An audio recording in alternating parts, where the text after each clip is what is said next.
All right, well, we're here in the third quarter. We'll go right away into Big Jack, and Jack gets swatted. And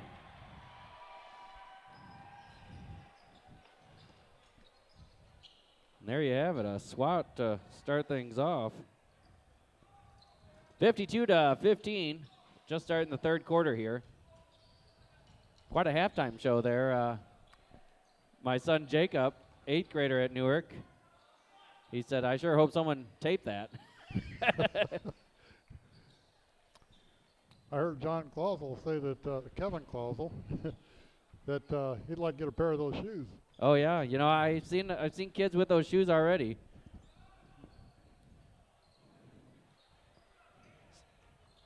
We gotta grab that rebound. Stevie finally snags it. Heard Pittsfield was here. From downtown, bam! They left at halftime. Pittsfield did. They didn't see much. I mean, we shot pretty well. Schmitty with another steal. Cameron, nice decision. Evan gathers himself. I like that he gathered himself there. Right. As opposed to just going right away. And Cameron had the shot. He saw a high-low situation, went for the fundamentally sound play. Doesn't matter, you're up 57-15. You don't want to get bad habits. Right. I also like to see the fact that he didn't dribble when he got the ball in the paint. It's difficult to dribble in the middle of a Buffalo, Herb. Yeah, it really is. Schmitty from downtown, bam! Yeah. That's 2 back-to-back, isn't it? Yeah, it is. 60-15. Norseman up 45, the largest lead of the game. And Cameron had that timed and wisely didn't touch it. I don't know how many unforced turnovers they have. It's a ridiculous amount, I.M.S.A. Right, and the JVs were the same way for I.M.S.A. Unforced turnovers, unbelievable. Evan playing on the wing for some reason.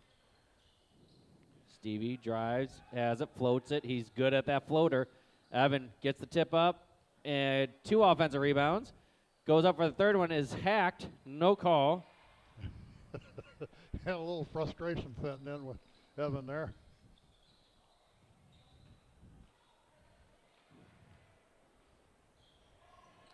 What happened? What happened with Big Jack down here? I missed that. He got the rebound and threw it out to Smitty, but Smitty was no way you could make that when you get your arm pulled and no call.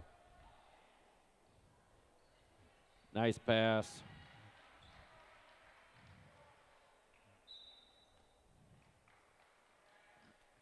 I believe we have a new coach. Is Willie coaching over there? No, I guess not. You know, Coach Tollison talked to me before the game, and he said, I'm considering letting Willie make the calls. He goes, and I think he'll do a great job. And we have said that all along, that Willie is the player coach that's on the court. And, you know, him and Jack, they see a lot of variables, but Willie really controls what's happening out there. Willie has some floor awareness. It's uncanny. He knows where everybody is. He knows where the opposition is. Yep. He knows the time on the clock. He's a very smart. He knows possession, arrow. He knows timeouts. And I've told young ones all the time, and if young ones are listening to this, it is so crucial, if you want to be a leader, that you must know every play, every position that's supposed to happen in those plays. You must know game situations. So if you're playing pickup ball, know the score. If you're out there playing JV, if you're out there playing junior high ball, know how many timeouts you have. Understand the game. Watch the game. That's probably the most crucial thing, Red, is that a lot of kids don't sit down and watch entire games. They call it a student of the game. You better believe it. Even coaches need to be a student of the game. Yep. Always moving forward in your learning, always knowing that you can learn more by watching people, watching how they're doing things. From I.M.S.A, we can learn a new play. We can learn a new wrinkle to throw in right before the postseason. You never could be above anyone else. I've always thought that. someone else. Oh, See, man. and we gotta clear that up. Yeah. That's the first bucket of the half, and not that you want to complain about it, but we got lazy in it. We were watching the game. Had a breakdown there. Jack running point guard here. Cameron wide open, skip pass to Jack. From Jack downtown. Ooh, nice we'll call pass. that a nice pass. Stevie with the bucket. Cameron shaking his head right now, back on defense. And that was a nice play, and I liked what Jack did there. He just tipped it out, but he gets caught with the foul. Not many fouls in the game. You call that pass down there an assist? I called it a turnover.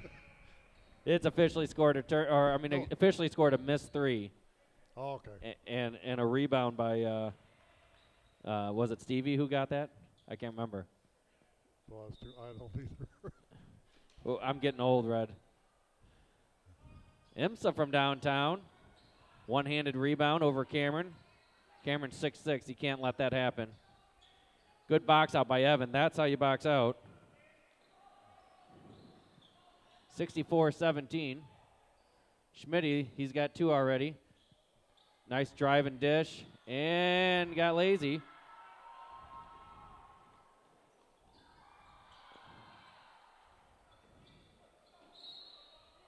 Loose ball. Goes out of bounds. We got several substitutions here. We've got Caleb, Kendall, and Dylan, and they're checking in for Jack, Schmitty, and Evan, I believe. Right. 64-17, 3 minutes remaining here in the third quarter. Ooh. Three-pointer by I.M.S.A. They are the Titans, home of the Titans. I inadvertently, maybe I said this already, but I inadvertently wore Titan colors tonight.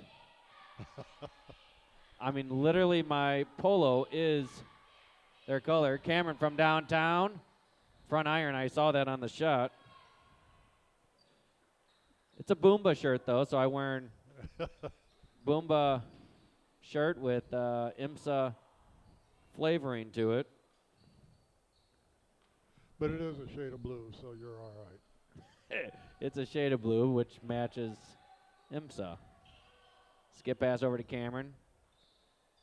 Skip pass to Kendall. Kendall saw Caleb underneath. Oh, he had Stevie. Dylan from downtown, front iron, no good. And Dylan comes up with a kind of a steal. We'll call it a steal. Stevie over to Cameron. Cameron held up. Skip pass to Kendall. Kendall from downtown. Bam! That's what we talked about earlier. Kendall has a real nice stroke. Doesn't shoot it often, but he's willing to step up if he needs to. Possible travel, no call. Another possible travel, no call. Refs are wisely letting that clock move, and I.M.S.A hits another three.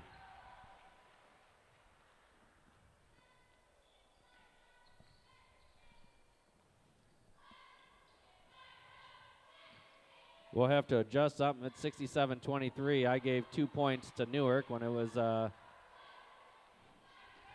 supposed to be theirs. Whoa. Foul on Cameron on the breakaway. Or fast break. I would tell you who I gave the extra 2 points to, but their scoreboard doesn't show anything. So we'll check that out at the end of the game and adjust our score accordingly.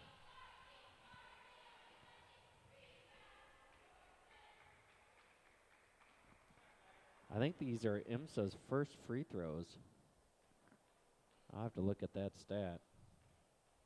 1:10 remaining, 67-24, 43-point lead. 42-point lead, made both.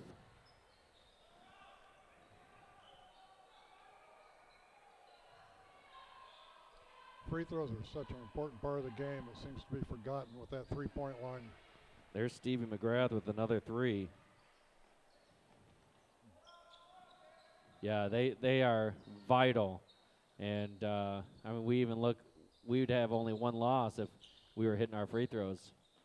You know, Willie wants that game back, I'm sure, where he missed 4 free throws right there before regulation. Nice rebound. That's the rebounds we're looking for, where you're going up hard. Clear it out. Yep.